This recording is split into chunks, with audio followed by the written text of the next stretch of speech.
PLANSWIFT na baka dama domin ka yi renaming pages ɗinka ko ka canja ma sheets ɗinka suna ta hanyoyi guda biyu. Za ka iya renaming pages ɗinka either individually, ma'ana ɗaya at a time, ko kuma as a batch, ma'ana multiple da yawa cikin sauƙi kuma cikin sauri. So let's check it out. Domin canja ma individual page suna, za ka zo ka yi right click kan pagin da kake son ka canja ma suna, sannan ka danna akan properties. Wannan zai buɗe properties windows wanda zai baka dama domin ka bama wannan sheet ɗin suna. Da muka duba a nan za mu ga cewa wannan sheet ɗin na ɗauke da site plan ne. So za mu bama wannan sheet ɗin suna site plan, sannan mu danna OK. Za ku ga cewa wannan arc drawing ya canja zuwa site plan.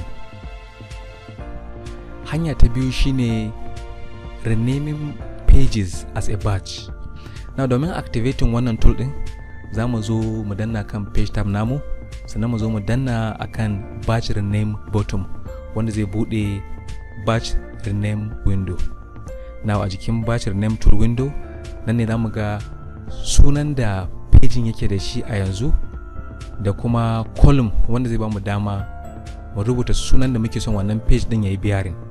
Daga gefe za ku ga directional arrows wanda za su ba ku dama domin ku yi accessing ko ku je kowane kona na wannan sheet din, kaman top left corner, bottom left corner, top right corner, bottom right corner.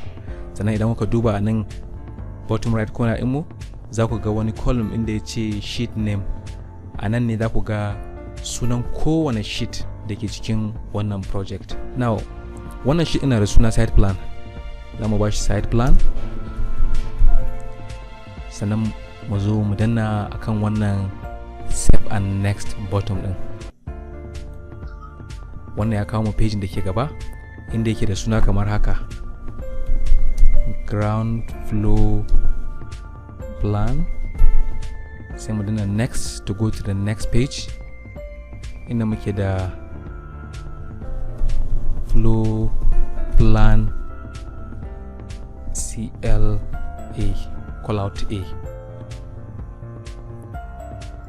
Once we write it, za mu zo mu ƙara danna save and next inda zai ba mu dama mu rubuta ground floor call out B, next roof plan, and next. In kana son ka koma previous page da ka riga kai naming, za ka iya ka danna wannan save and previous ɗin nan, zai mai da ka baya, save and previous zai mai da ka baya, ko kuma save and next, save and next.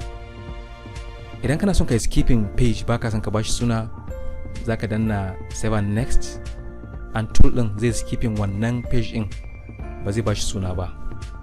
So this is section